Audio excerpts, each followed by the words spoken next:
We've been gone a long time. We back now. You twins? Nah, we cousins. There are legends of people with the gift of making music so true. It can conjure spirits from the past and the future. This gift can bring fame and fortune. Will somebody take me in your eyes? But it also can pierce the veil between life and death. Listen here, this ain't no house party. Take me in your arms tonight. Shit. Y'all ready to drink? Y'all ready to sweat till y'all stink? You want some? You keep dancing with the devil. Careful, boy. You gonna bite off more than you can chew. Bert is husband of Joan, and the film kind of starts with Bert and Joan talking about their desire to have a child and inability to do so. And then an injured man shows up and changes it all. We've been learning a lot about Bert. Obviously, at the time that this movie takes place, race relations were in a state of, in a horrific state. And it was really important to Ryan to make Bert and Joan these really round characters where they weren't specifically villains or, he really wanted to approach them with ease and allowing them to be complete human beings rather than what I think a lot of films would do, which is kind of make them cut and dry villain. It's been such an honor to be Bert in this experience. Perline's performance was a living, breathing thing. When I first talked with Ryan and I asked him what did he envision for it, he was like, well, what do you envision for it? And I was, oh, okay. And I hadn't yet heard the song that Ludwig was working on. And the first day I sat down and I got to hear it, I heard the opening scream. I was like, wait, is that me? Am I supposed to be doing that? Wait, go back, say that again. And it was just the first 90 seconds. That's all he had at the time. And I was like, okay, this is different than the song I had to put myself on tape for. All right, let's get to work. And throughout that journey of getting up the courage to be able to sing that, then later in the process, I find out, as Ludwig finds out for himself, that he wants it to be a full 5-minute song with scoring that would last multiple scenes. And I was okay, so what does that mean? What does that sound like? And what does that look like? And then finally getting to hear the rest of the reference track. I was blown away. And then I immediately knew what I wanted that to look like. I thought it was amazing to watch Michael B do his work, portraying two brothers in real time at once. I've been really blown away with him and his professionalism, his openness, very collaborative, which I love. Young Miles, can we talk about Young Miles? Just, I'm blown away by that kid. Talk about all-rounder, but just knuckles down, ready to get his hands dirty. He's up for rolling his sleeves up and knuckling down. I really buzzed off working with him. He's my kind of actor. I don't know how he did that. I would have moments on set where I was just like exhausted watching him go through the changes and, we would shoot a scene and then he'd be gone for, they got that changeover time down to, pretty short, but it's tough to sort of break up momentum like that, but his stamina is incredible, and his ability to maintain consistency. just blew my mind, and seeing the final product too. I could feel, of course, on the day when he would go from Stack to Smoke, the difference in his performance. But when you watch it, it is just like, it will blow you away. It's so, again, it was not easy for anyone, and so I can only simply imagine what that must have been like for him, truly, because you never would have known it was anything other than wonderful and fun and great from his perspective. He is so talented and did such a phenomenal job, and he is somebody too that, as a scene partner, is so generous and cares so much about the other actors, and to be one of those other actors and to feel cared for and heard by your scene partner is also a rare thing and a very special thing, and something I do not take for granted. This story is about somebody who wants to be a part of the community, somebody who loves people, you know, not black, not white, not that kind of thing, like people that he came up with. And something that was important for Ryan when he was talking about this was just like, me and the boys, me and Smoke and Stack, we used to get into trouble together. And so just with that little kernel of information, like, we grew this character that is not just, you know, content to kind of like be between black and white, just be this kind of like, you know, this kind of like racial barrier or like medium between these two people. Like somebody who is actually, not to pick a side, but actually involved and invested in the people that are around him. I think Ryan's ability to take on this project is unrivaled. I think that the way in which he's approached it is profoundly ambitious, but I think he's always thinking about the group and the way in which to tell a myriad of stories in the most like honest and authentic way as possible. It's never about elevating one character over another. And I'm learning a lot. It's really an honor to be a part of it. Again, this is a male director that has written a lot of female characters that don't feel like sidelined subparts, right? That all have a story, an arc, a reason for being there outside of checking a box or satisfying a male gaze. They all feel like, not just the women, but every character feels like people we know, and that's because, and I'm sure he'll speak to it, that they are people, members of his family, right? And you feel that. With Ryan, it's like he has so much trust in you that it gives you the opportunity as an actor to like fly. It's so tough to describe, but I think, I don't know, he's just so incredibly special, the way he tells a story, the way he gets everyone involved, the way he cares so much. And one thing I so appreciate about Ryan is that if he has a thought for you, you're the only person that hears that thought. It's so special when you have these moments with Ryan, because he's when he's talking to you, you feel like you're the only person in the room. And that's a special thing to feel and a special quality to have, especially when you have a lot of people in the room and a lot of people that want and need your attention and your input. He's so locked in with whatever is in front of him at that moment, and he's just the best. Knowing that you have this sort of fearless leader in Ryan that believes in his vision and believes this is a story that has to be told, of course grounds you and allows you to feel that if I can do even just the smallest bit to contribute to delivering that vision as, you know, a white Canadian guy coming in, then I'd lay down on the tracks for that guy. I'd do anything for him to help him get the creative story told. But I think that's been the struggle, if anything, is just looking at the context of where we are and understanding that that's an ongoing battle that is not even close to resolved.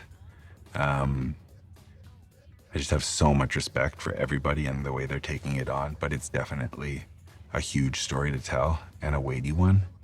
And I think me, just like any other member of the crew, is just interested in doing so in the most honest way possible.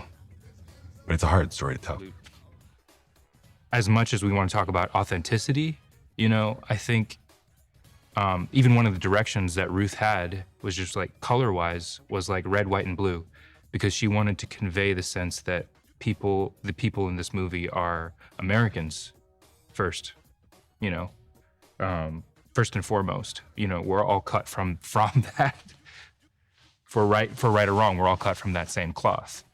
And so the creative license that direction gives me, and the kind of emotional thrust of that, inspires me to invest more in a way that's like, yeah, okay. Yeah, we got Bo Chow up in here, you know? Which is probably not what it would have been 100 years ago. And that's when I think it's not just you get permission, but that's where I think it's imperative to actually put authenticity aside and allow fiction to create a space where these kinds of imaginative worlds can exist. It's been the most fun and the most fulfilling experience work-wise. Because of the writing, because of the character and cast, and largely because of Ryan. Yeah, so yeah, I have no hesitation with saying this has been easily the best, most fun, most fulfilling job that I've been fortunate enough to do. Overall, my experience has just been absolutely wonderful, I have to say. This has been, I keep telling my mom, like, this has like been a gift. This project really has been a gift in so many ways, from all the cast and crew and getting to work with Ryan and the producers, and to the character and what my character's evolution and arc and what she gets to do. So I'm also sitting in a bit of joy as well. And then like kind of sadness, because that's about to end. So there's a lot of emotions happening at the moment. I have never played a role like this. So, I mean, I guess going back to my first conversation with Ryan, that was before I'd even read the script, hearing from him about this character and about this person and this person's life and her role in this world that he was creating was there was no part of it that wasn't compelling to me. Mary has this fierce confidence and power that she knows is there, but is also like simultaneously discovering it in real time and using it in a way that is so smart. I guess too, just really leaning into the part of this role that feels very mature and adult. I've waited a long time to be this moved by a role. There's so much like mystique and like magic about what it's gonna be and who the people are, and everybody here is about that work. That's really just what it is. And you know, you see some real heavyweights up here, you know. Just getting to watch them work and, you know, seeing how they play, and sometimes my favorite part is rehearsal, you know, right before we go into the take, and you just get to play with people who've been in the game for like 40 years, 50 years, and shoot your shot, and then sometimes you like, you know, you affect them and you're like, oh my God, like, you know, I'm creeping Delroy Lindo out right now, you know. His embodiment of the two characters is so distinct that I am talking to two different people when I'm acting with him and I'm relating to him. And he does treat me like two different people would, you know, because his knowledge of the two characters is so absolute. The gift here has been watching and experiencing the movie evolve as we film, and things that we may have had questions to prior to it really getting fleshed out and evolving, and watching certain moments really become earned, and also like allowing myself to be lost in the story. I think that's actually really key. Because my character, when everything goes down, right, it is fantastical. Everything that's happening is outside of the norm. She can't grasp all of what's happening. It is otherworldly. And so I really just leaned into all of that, and let the movie spin me as I hope it'll spin audience members to get lost in this environment that we don't know. I always just think it's so incredibly special when you get to work on something with a group of people that are so deeply passionate about the work that is at hand. And beyond that, everybody's experience and well-being throughout, right? We were really in the thick of it together, all of us at pretty much every moment throughout. And I think we can all blame the bad weather that we endured for sort of keeping us there, trapping us there. And I think in ways it really served us and brought us closer. And it was just genuinely one of the greatest experiences I've ever had. And Ryan is one of the most phenomenal storytellers of all time. And to be a part of his vision and his world is just the greatest honor. And yeah, it was something, an experience I'll never forget. My first one-on-one meeting with Ryan was maybe like a week or so after the first script read. The first time I met him was at the script read. It's kind of been, we kind of hit the ground running from the word go. But when we talked about the character, we were talking about kind of like the integral nature of Asian grocery stores in Black neighborhoods. Ryan approached it from a very friendly, like best friend, like, you know, friends who like grew up in the same neighborhood kind of thing. And like Ryan's from the Bay and I'm from the Bay as well. So like we kind of have a similar experience where it's just like, it's like such a huge melting pot, and like the Asian population in the Bay is so huge, you know? So like Black people, Asians, Latinos, we all kind of like grow up close to each other, and there's not a lot of, the way that I remember growing up, there wasn't a lot of like segregation based on race from that perspective. And so like when he was talking about like the friendship between Bo and the twins, there was already like a lot of like empathy and like reference points for me from that conversation.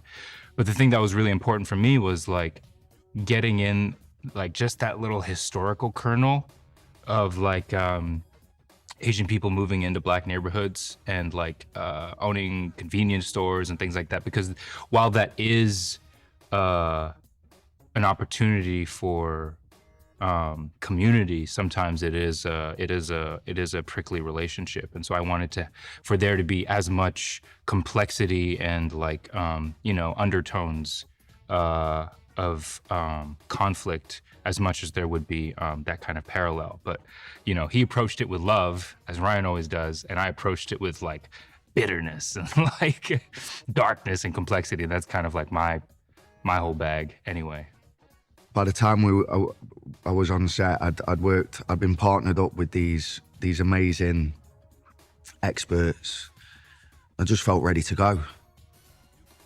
And Ryan just laid it out in such a way where we felt welcome. He inspires confidence, and yeah, just felt ready to rock every time, but also available. Anytime he had a question or, he's really wonderful with his cast, and you can really get into it with him. So yeah, nothing but good things to say about Mr. Coogler. I think to start, you have to talk a bit about what Mike B is doing on this movie. Like, I don't know how it's going to feel in the theater to see such varied performances from one actor happening simultaneously. There's times where we're doing scenes where I just can't believe his range and his ability to make these characters whole. There's no part of it that lands in the middle of the Venn diagram. These characters are really distinct, and he's doing it back and forth like you wouldn't believe.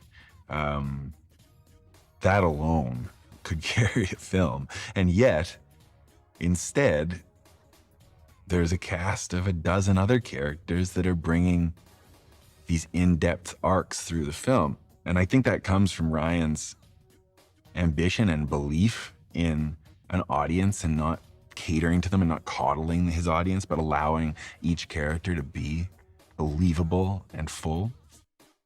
I think the opportunity that this movie provides is for us to be in the company of like deep family and roots. And I think that's beautiful with what, you know, the aspirations of the project and kind of the genesis of this project, which was a deep dive into Zinzi and Ryan's family, which goes back to Mississippi and the Delta Chinese, you know? That's why we out here. But listening to the music, talking with Ruth Carter, our costume designer, that was one of my favorite parts of I'd say pre-production, but there were fittings throughout the duration of the shoot, but going into Ruth's office and that fitting room and seeing the world on the walls was just like the most amazing thing ever. And then, of course, we got to step on set, onto our incredible set that was just like, again, it looked like one of those pictures in one of those books that I would stare at for so long was just like suddenly in front of me and I was in it. Very early on, Ryan and I were just talking about her character and his inspiration for writing her and what it means for her to not only be in this juke joint, but to stay, especially when everything goes down. And really just talking about how for her, this is probably the first time in her life that she feels like she has any kind of agency to fight for something. She is a little mysterious, but boy, does she come alive when she's in her element. I feel like this film, this script, it does merge genres. So it's really not your average. The first thing I said to Ryan in our meeting on Zoom, having read the script for the first time, I asked him, who's the audience?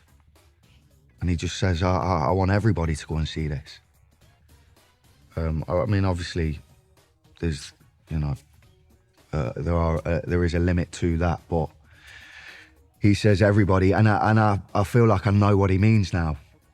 You know, youngsters can go and watch this film and discover stuff about a genre of music that perhaps didn't know too well.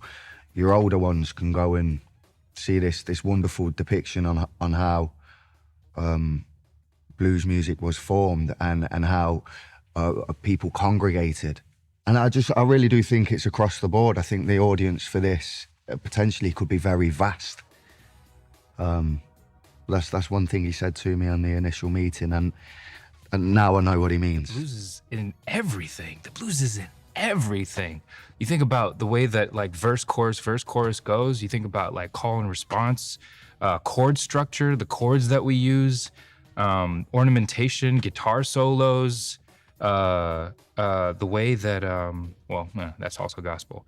But like the way that singing kind of has like call and response, and then solo. That's all in the blues. You think about the formation of like rhythm and the beat, like coming into pop music. That's the blues.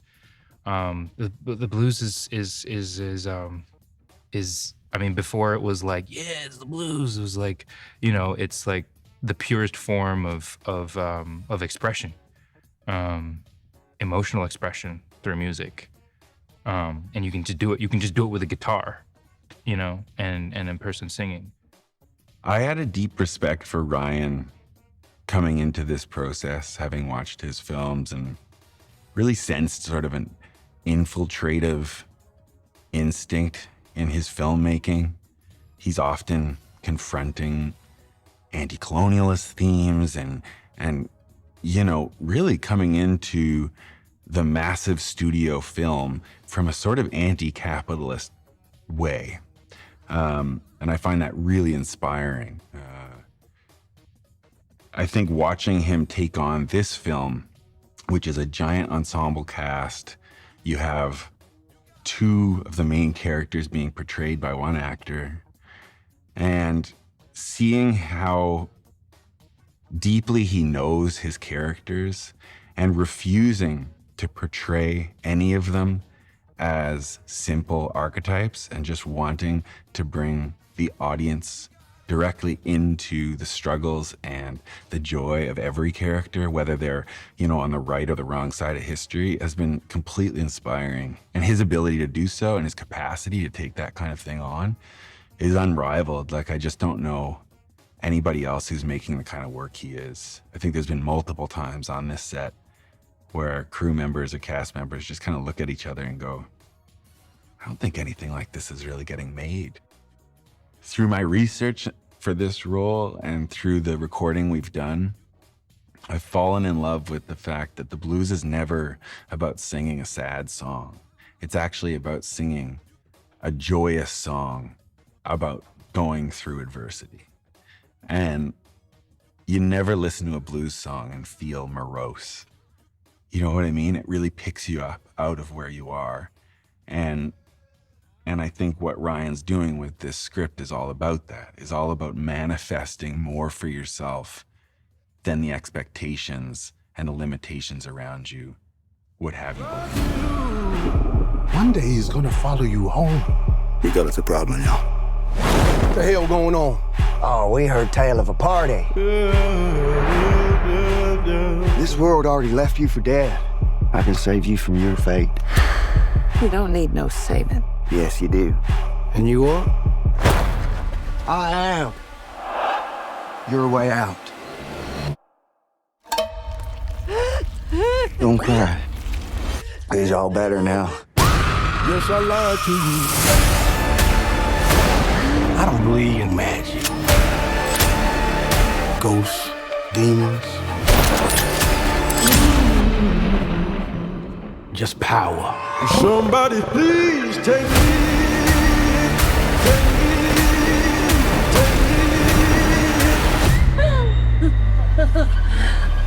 We gonna kill every last one of you.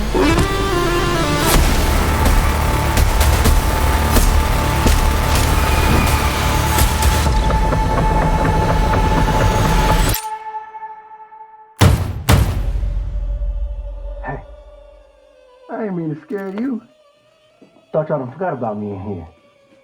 Come on, open the door, let me on out of here. Stay. It's you? Of course it's me, open the door.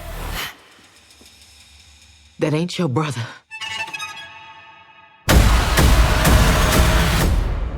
Lied to you.